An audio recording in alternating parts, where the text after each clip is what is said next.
काँग्रेसचे जालन्याचे 3 टर्मचे माजी आमदार कैलास गोरंट्याल यांनी अखेर आज भाजपमध्ये अधिकृतरित्या प्रवेश केलेला आहे। आपल्या सोबत आहे TV9 ची ते खास बातचीत करणार आहे। तुमचं स्वागत आहे TV9 वर। तुमच्या शेरोशायरी जेव्हा तुम्ही आमदार नव्हतात, विधान सभेमध्ये नव्हतात, बऱ्याच जणांनी मिस सुद्धा केल्या असतील, पण अखेरकार तुम्ही पुन्हा एकदा मेन स्ट्रीम राजकारणामध्ये सक्रिय होत आहे। काय म्हणाल, काय भावना आहे? भावना एवढंच आहे की सध्या जी परिस्थिती आहे आणि जे ऑपरेशन सिंदूर झाला त्याच्यानंतर माझा मन परिवर्तन झालेला की देशाचे नेते आदरणीय नरेंद्रजी मोदी यांनी 48 तासात पाकिस्तानाला धडा शिकवलेला आहे। मी गेल्या कित्येक वर्षापासून राजकारण करतो आणि बारकाईने असतो।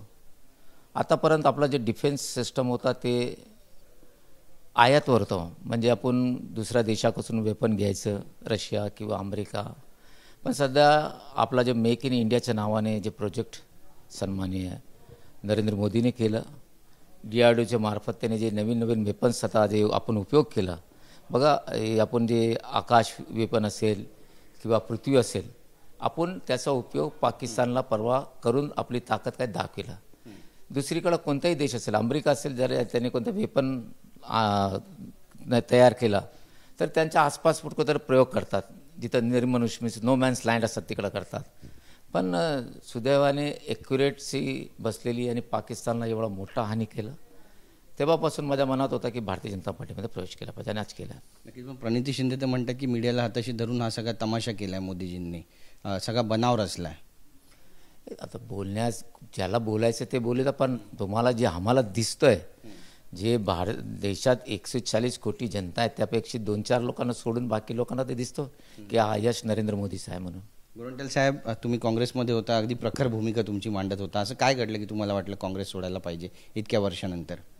नाही, परिस्थिती काय असं, म्हणजे मी कोणाला घाबरून नाही। आता मी जस्ट मला माहीत पडलं, माझा अपोनंट त्या अर्जुन खोतकर नाव, त्याने असं दिलं की मी भ्रष्टाचार असा, मी एक स्पष्ट सांगतो की या नगरपालिका जेव्हा हे माझ्याकडे असताना हा अर्जुन खोतकरने देवेंद्र जी जेव्हा मुख्यमंत्री असताना हेच मुद्दा काढला होता आणि त्यात काही सापडला नाही आणि भ्रष्टाचाराचा संबंधच येत नाही। उलट आता एक असतात की जे गँगस्टर लोक असतात ना, त्यांच्यामध्ये पण असं असतात की फॅमिलीवर जायचं नसतं, पण हा माझ्या फॅमिलीवर होईल, आता मी त्याच्या फॅमिलीवर जाणार। माझ्याकडे त्याचे 10 प्रकरणाची फाईल आहे, त्यात एक त्याचे आई कासाबाई नावाने त्याने जे फ्लॅट घेतलं, जसं माणिकराव कोकाटेने जसा दिशाभूल करून फ्लाईट घेतला तसा त्याने हिरानंदने घेतला। माझ्याकडे डॉक्युमेंट्स आहे, आता मी ते देणार आहे।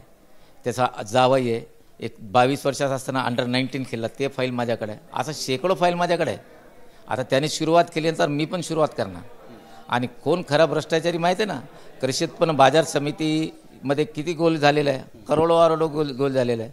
ईडी त्याच्या, आणि म्हणजे या माणसाच्या मागे 2दा ईडी आलेली ना, धुलिया प्रकरण तुम्हाला माहिती आहे। मी तुम्हाला असं 100 प्रकरण त्याचे काढून दाखवते, त्याने भ्रष्टाचार केला।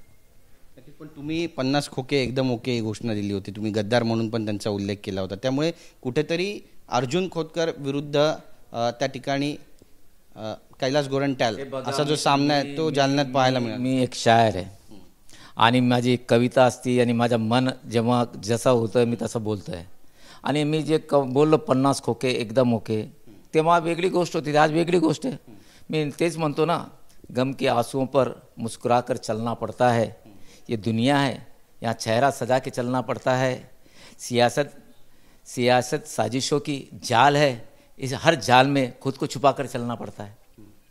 ते नॅचरल आहे, त्यात काय नक्कीच। पण आणि अर्जुन खोतकर पहिले काँग्रेसमध्ये होता, तुम्हाला माहीत नाही, नंतर शिवसेनात गेला, त्याच्यानंतर जेव्हा छगन भुजबळ फुटले होते तेव्हा त्यांच्यासोबत होता, पुन्हा पळून गेला। मग नारायण राणे पळत असताना त्यांच्या मागे होतं, तेव्हाही पडणार होतं। मग विलासराव देशमुखकडे तो काँग्रेसमध्ये येण्याचा प्रयत्न केला, त्याच्यानंतर मग ते शिंदे गटात गेलं। म्हणजे ते किती 10-12 वर झालं त्याचे, पण खरा गद्दार कोण हे प्रश्न होतं। पण त्यांनी असं तुमच्यावर टीका केली, ते म्हणतात की लग्न एकाशी केलं, संसार दुसऱ्यासोबत केलाय, आता टीका करतायत ते, आणि तुमच्यावर जहरी टीका आहे। आणि मग त्याने जे बदली गेले त्यात काही नाही का, ते तर रडून गेलं ना, आम्ही तर रडले नाही। आम्ही असं कधी बोललो की मी रडून चाललो, माझ्या मागे ईडी आहे, मला घाबरतो, मला नींद येत नाही, मी तो तर जाहीर प्रेस समोर बोलला ना, माझा परिवार परेशान आहे, माझं काय होईल, मी जेलमध्ये जाईल यापर्यंत बोललेला आहे तो.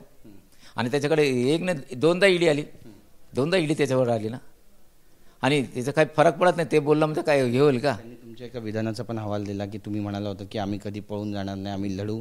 आता ते पळून गेले अशा पद्धतीने त्यांनी विधान केलं. तुमचं कुठेही नाव घेत नाहीयेत ते, पण तुमच्यावर टीका केली अशी चर्चा आहे. अरे बाबा, आता ते एक मी सांगतो की पळून कोण जाणार आहे? आम्ही काही ईडीचे घाबरून गेले नाही. आम्ही तर सांग म्हणा चला जे काढायचं काढा. त्याच्यावर 2 ईडी आहे आणि किती त्याच्यावर. आता धुलिया प्रकरण ताजं आहे त्याच्या अंगावर. आता माझ्याकडे 7 फाईल आहे त्याच्या पर्सनल. मी सर्व काढणार त्याचा, हां दाखवणार मी काय आहे म्हणून. जालन्यामध्ये आता महायुतीमध्ये आघाडीत बिघाडी झाली असं म्हणा.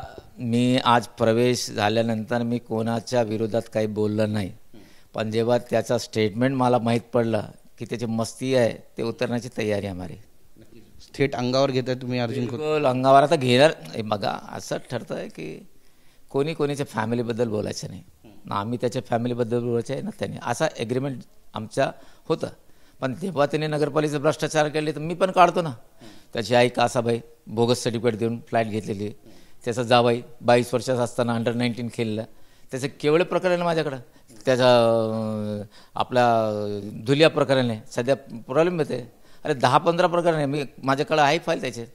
कृषी उत्पन्न बाजार समिती करोडोचा घोल आहे. नगरपालिकेची चा घोटाळा आहे, तो लपवण्यासाठी तुम्ही भाजपमध्ये आलात. तो मी नगरपालिकेच्या घोटाळा या अगोदरीच या खोतकराने तक्रार केली. त्याचा निलेश शिंदे म्हणून त्याचा भाचा, त्याला 6 वर्ष झाले. त्यात काही नाही. देवेंद्र फडणवीस मुख्यमंत्री असताना त्यांनी काढलं सर्व, त्यात काही भेटलं नाही त्यांना.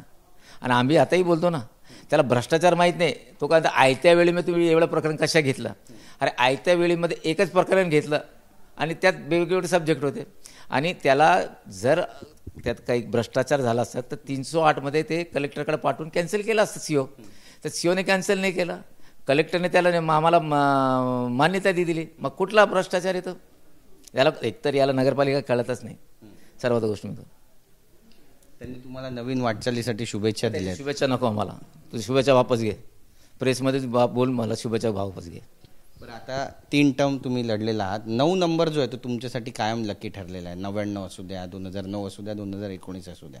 त्यामुळे 2029मध्ये पुन्हा असं काही चित्र तुम्हाला दिसतंय?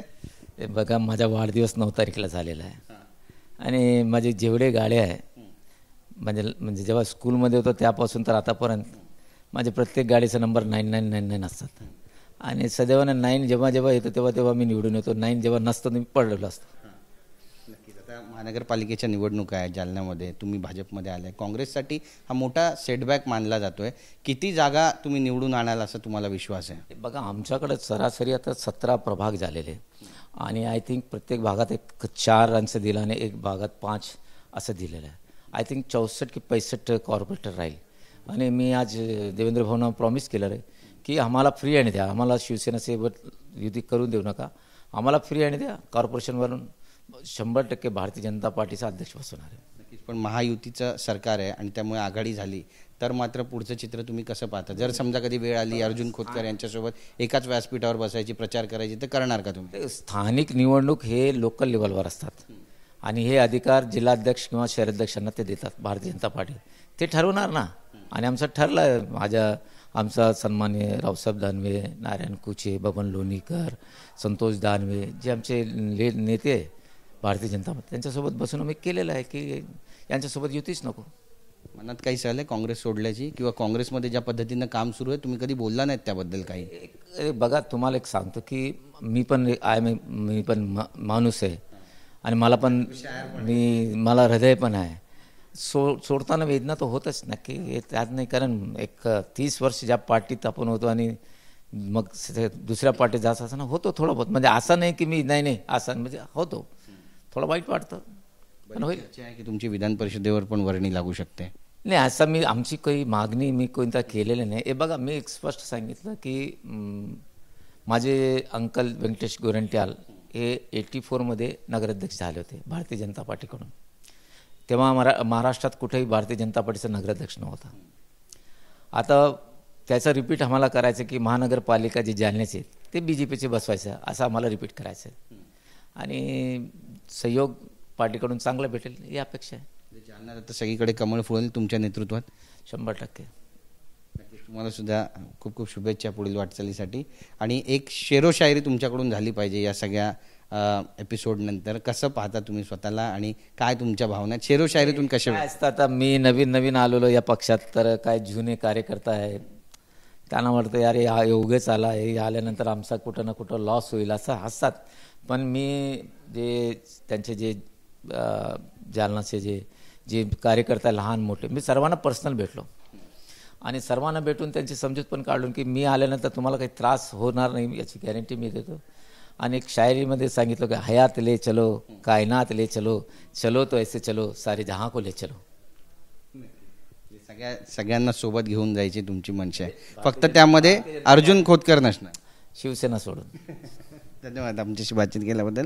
तर आपले मनसुबे या ठिकाणी कैलास गोरंट्याल यांनी जाहीर केलेले आहेत. नुकताच त्यांनी भाजपमध्ये पक्षप्रवेश केला आहे. नेमकं काय होणार आहे जालन्यामध्ये महायुतीमध्ये पाहणं महत्त्वाचं ठरेल. कॅमेरा पर्सन किशोर भोवडचा, गिरीश गायकवाड, TV9 मराठी, मुंबई.